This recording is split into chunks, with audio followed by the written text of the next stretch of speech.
Hello friends, இன்றைக்கி நம்ம பார்க்க போகிறது ரொம்பவே ஹெல்த்தியான பாரம்பரிய ராகி களி தான் எப்படி செய்கிறதுன்னு சொல்லிட்டு பார்க்க போகிறோம். இது செய்கிறது ரொம்பவே ஈஸி. அது மட்டும் இல்லாமல் நம்ம உடலுக்கு ரொம்பவே ஸ்ட்ரென்த்து. கண்டிப்பாக நீங்கள் வீட்டில் அப்பப்போ செஞ்சு சாப்பிடுங்க. இப்போ வாங்க வீடியோக்குள்ளே போய்ட்டு எப்படி செய்கிறதுன்னு பார்க்கலாம். நல்லா ஒரு அடிகனமான பாத்திரத்தை எடுத்துக்கலாம்.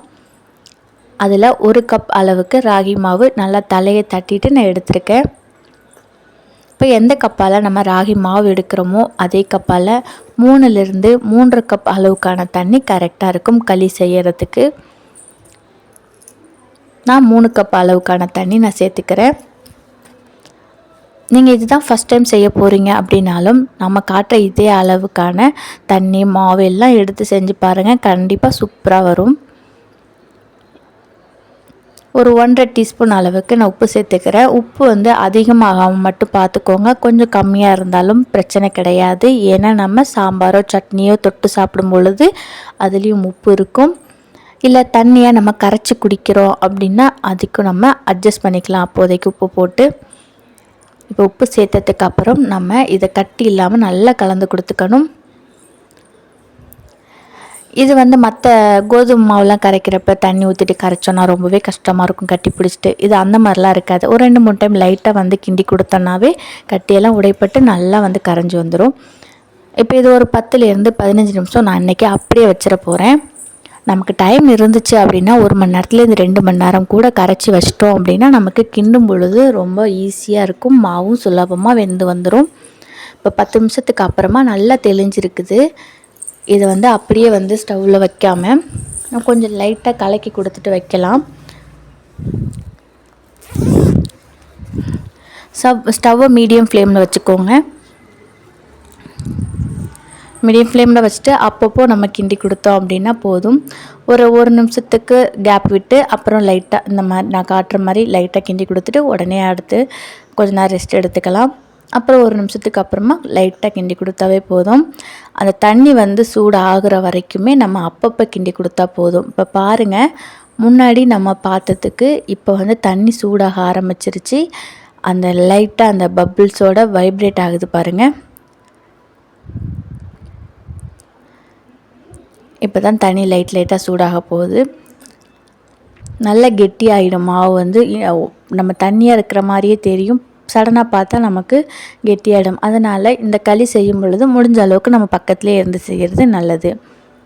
முன்னாடி எவ்வளோ தண்ணியாக இருந்துச்சு, இப்போது கொஞ்சம் ஒரு 5 நிமிஷத்துக்கு அப்புறமா எனக்கு இந்த மாதிரி கெட்டியாக ஆரம்பிக்குது. பார்த்தாவே நல்லா தெரியும். நான் இன்னொரு டைம் காட்டுறேன் பாருங்கள். கெட்டி ஆகிடுச்சிங்களா? இப்போ இந்த ஸ்டேஜில் நம்ம மீடியம் ஃப்ளேமில் இருக்கிற ஃப்ளேமை நல்லா லோ பண்ணி வச்சுக்கோங்க சிம்மில். இதுக்கப்புறமா நம்ம ரொம்ப ரெஸ்ட் எடுக்காமல் கொஞ்சம் கிண்டி கொடுத்துட்டே இருந்தோம் அப்படின்னா நமக்கு களி கெட்டி இல்லாமல் நல்லா ஸ்மூத்தாக வரும். ஒரு 2-3 நிமிஷம் நல்லா கிண்டி கொடுத்துட்டே இருந்தோம் அப்படின்னா அதில் இருக்கிற தண்ணி எல்லாம் வற்றிட்டு நல்லா கெட்டி ஆகிடும். இந்த மாதிரி பார்க்குறதுக்கு அங்கங்கே சின்ன சின்ன கட்டிகள் இருக்கிற மாதிரி தெரியும். ஆனால் நம்ம அதை கிண்ட சரியாயிடும். அதனால் பயப்பட தேவையில்லை. இப்போ இந்த அளவுக்கு தண்ணியெல்லாம் நல்லா உறிஞ்சிட்டு நல்லா கெட்டியானதுக்கப்புறம் ஒரு மூடி போட்டு மூடி ஒரு 5 நிமிஷம் அப்பப்போ லைட்டாக ஒரு 2 நிமிஷத்துக்கு ஒரு டைம் ஒரு 2 டைம் கிண்டி கொடுத்து ஒரு 5 நிமிஷத்துக்கு அப்புறமா நம்ம நல்லா கிண்டி கொடுத்து தொட்டு பார்க்கலாம்.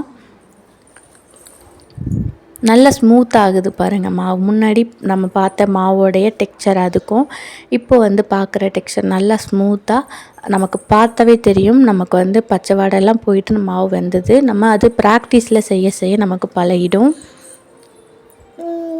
இப்போ எனக்கு நல்ல ஒரு 5 நிமிஷம் போல் சிம்மில் மூடி போட்டு நல்லா வேக வச்சிட்டேன். இப்போ கையில் தண்ணி நல்லா நனைச்சிட்டு இந்த ஓரத்தில் இருக்கிற மாவெல்லாம் நம்ம சூட்டோடையே நல்லா எடுத்து விட்டோம் அப்படின்னா காஞ்சதுக்கப்புறம் நமக்கு அது ஏடை பிடிக்காமல் இருக்கும். இந்த மாதிரி நல்லா கரண்டியால் சம்ப் எடுத்துட்டு லைட்டாக கையை நனைச்சிட்டு லைட்டாக தட்டி கொடுத்துக்கோங்க. அப்போ நமக்கு சூடு ஆறுனதுக்கு அப்புறமும் அந்த களி மேலே மேலாட படராமல் இருக்கும். அதுக்காக தான். அவ்வளோதான், நமக்கு ரொம்பவே சூப்பரான ராகி களி ரெடி ஆயிடுச்சு. இது நல்லா கை பொறுக்கிற சூடு ஆறட்டும். இப்போ நல்லா சூடு ஆறிடுச்சு. இப்போ நமக்கு விருப்பமான சைஸில் நம்ம உருண்டை பிடிச்சிக்கலாம். நல்லா ஒரு குழி கரண்டி வந்து எடுத்துக்கோங்க. அப்புறம் 2 கையும் நல்லா தண்ணியில் நனைச்சிக்கோங்க. நனைச்சிட்டு நம்ம வந்து மாவு அழுங்காமல் எடுத்துகிட்டு நல்லா வந்து 2 கையாலையும் அமுக்கி கொடுத்து உருட்டினோம் அப்படின்னா நமக்கு ரொம்பவே சூப்பரான ராகி உருண்டை வந்து ரெடி ஆகிடும். நம்ம வந்து இந்த மாதிரி கை பொறுக்கிற சூடில் வந்ததுக்கப்புறம் உருட்டி வந்து வேறு ஒரு பாத்திரத்தில் மாற்றி வச்சிட்டோம் அப்படின்னா நமக்கு தேவைப்படுறப்ப நம்ம எடுத்து அப்படியே சாப்பிட்டுக்கலாம். இல்லை நீங்கள் வந்து புளிச்ச கஞ்சியாக குடிக்கணும்னு நினச்சாலும் நம்ம சூடு நல்லா ஆறுனதுக்கப்புறம் வேறு ஒரு பாத்திரத்தில் வச்சுட்டு நல்லா தண்ணி மூழ்கிற அளவுக்கு ஊற்றி வச்சிட்டோம் அப்படின்னா 2-3 நாள் ஆனாலும் ரொம்பவே சூப்பராக இருக்கும். அவ்வளோதான் ஃப்ரெண்ட்ஸ், ரொம்பவே சூப்பரான ராகி களி நமக்கு சூப்பராக ரெடி ஆகிடுச்சு. கண்டிப்பாக நீங்களும் நான் சொன்ன இதே அளவுகளோட வீட்டில் ட்ரை பண்ணி பார்த்துட்டு டேஸ்ட் எப்படி வருதுன்னு சொல்லிட்டு கமெண்ட்ஸில் சொல்லுங்கள். உங்களுக்கு ராகி களி எது கூட சேர்ந்து சாப்பிட பிடிக்கும்னு சொல்லிட்டு கமெண்ட்ஸில் சொல்லுங்கள். அது பார்க்குற நிறைய பேருக்கு யூஸ்ஃபுல்லாக இருக்கும். தேங்க்யூ ஃபார் வாட்சிங்.